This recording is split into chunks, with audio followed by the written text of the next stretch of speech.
mental health services for over 18 years, and I am also specialized in couples counseling, sex addiction treatment, and trauma recovery. I'm really excited to be able to present the third part of Sex Addiction 101 with you today. And today we're going to be covering sex addiction and codependency.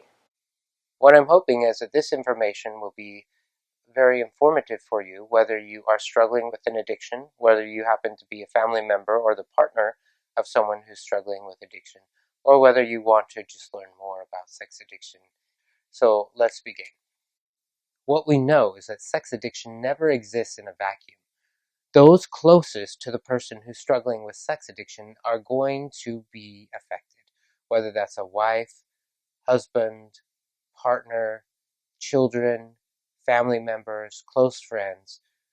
They are going to be affected by what happens with the addiction. It's going to bleed over into their lives, and everyone suffers, not just the addict, but all people who are closest to this person suffers.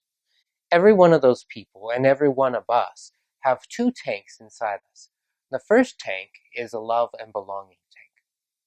And this love and belonging tank, when it's full, we feel loved, accepted, cherished, valued, appreciated. We know that the people that are in our life care about us, love us, accept us just the way that we are. But when it's empty, then we feel lonely, distraught, unappreciated. We feel hurt. We feel a lot of pain. And at any given time, this tank is going up and down.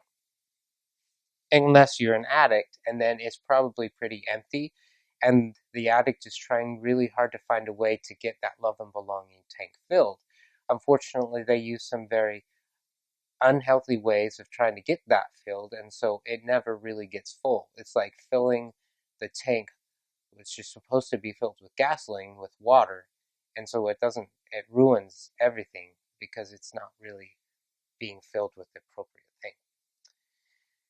So every one of us has this love and belonging tank, and we need it to be filled. We want it to be filled. It feels great when it's filled. The other tank that we have is the competency and empowerment tank. And when this one is filled, we feel like we have the skill set to accomplish the things that we want to accomplish in our life. The assignments, the goals, the tasks that we have in our life, we feel like we know how to do those.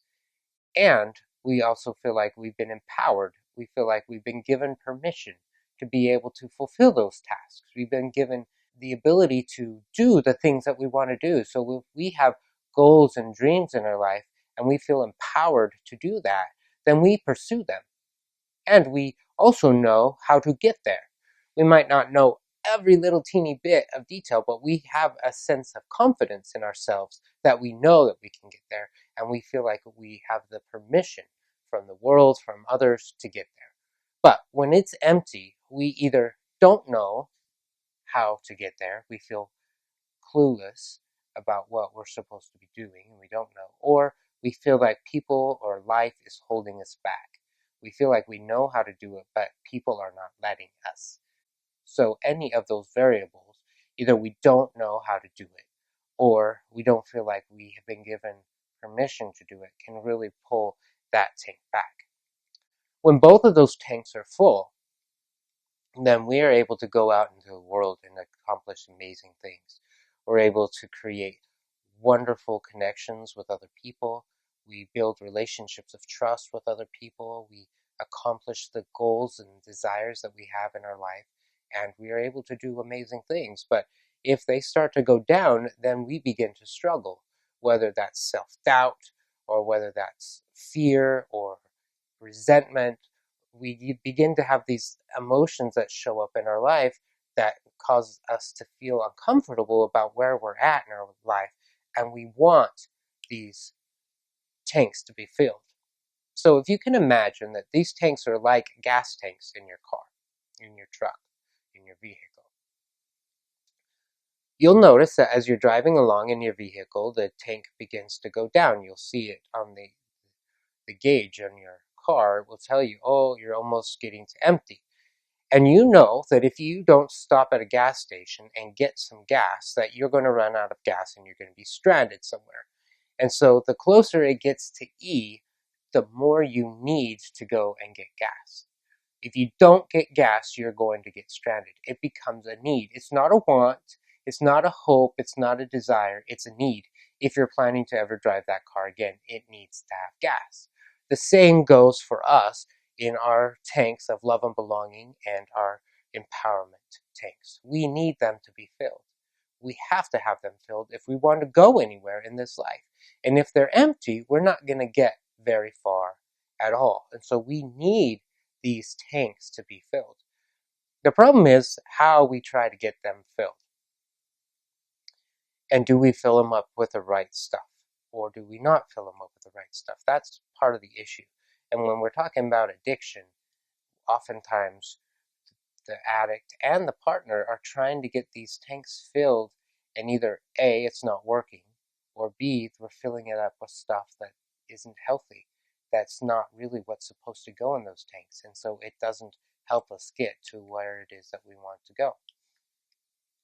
So we live in a world where we're trying to get more peace, but unfortunately we have these wounds that keep getting stirred up in our lives, and we've talked about that in previous sessions. We have abandonment, rejection, betrayal, loss, abuse, neglect. We have those different wounds that we've had since we were children sometimes, that we've been carrying around with us, and then they continue to be stirred up.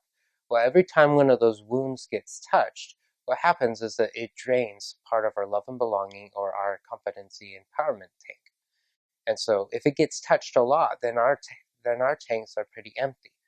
So what I'd like you to do right now is I would like you to consider how full on a scale of 1 to 10 is your love and belonging tank, and how full is your competency and empowerment tank. 10 is I feel completely loved by my spouse, my partner, the people around me. I know that I'm accepted for who I am. I love myself. I'm very good at accepting who I am, where I am right now, and I feel like I am fully loved. I don't worry about being rejected. I don't worry about being abandoned.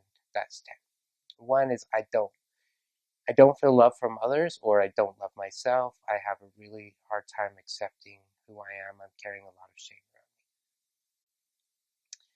The competence and the empowerment tank, when that's a 10, it's I know how to get better. I know how to be a good husband, a good father, a good wife, good mother. I know how to do my job really well at work. I have the skill set that I need to accomplish the goals that I have in my life, and I feel like I can do it. Like the people around me are supporting me and encouraging me to do that. 1 is I don't know how to get better. I don't know how to do the job that I've been hired to do. I don't know how to be a good husband or father or wife or mother or family member for that matter. I just don't know how to do that. Or I know how to do it, but I don't feel like anyone around me is supporting me in doing that. So just take a minute and gauge where you are. And then ask yourself, how is that affecting your life? How is that showing up in your life? If it's not completely a 10, if it's an 8 or a 5 or a 2, how are those tanks being empty like that affecting you in your life? How are they affecting your ability to connect, do your job, get better, heal, all of that? And then, as a result of that, what are the messages that you continue to tell yourself about you?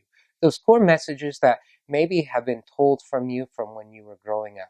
Those messages that you're not good enough, or that you are not smart enough, pretty enough, or that you're too fat, too ugly, too addicted, too stupid, too poor, too whatever. Those messages that there's something seriously wrong with you. Or the messages that the world is not safe enough, the world is not supportive enough, the world is not kind enough, the world is cruel, misunderstood, the world hurts us, or others are worse than me, others are better than me, others know more than me. There's this sense of competition. Others are more arrogant, others are more intimidating. These core messages that we talked about in the previous class how often do those core messages show up when you notice that your love and belonging tank starts to be decreased?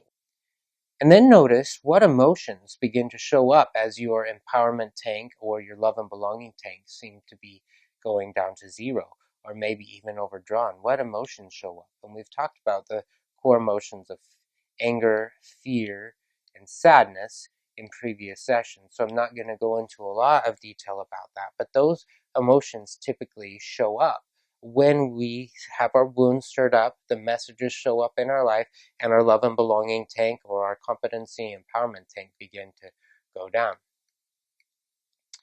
And as a consequence, because we live in a world where we've been told that we're not supposed to share emotions, we're not supposed to let anyone see our woundedness, we're not supposed to let anyone know what we're doing inside about beating ourselves up, we put on that mask of shame, to try and hide all of that from everybody else so that they don't know. And this happens whether you're an addict or whether you are a spouse or a partner of an addict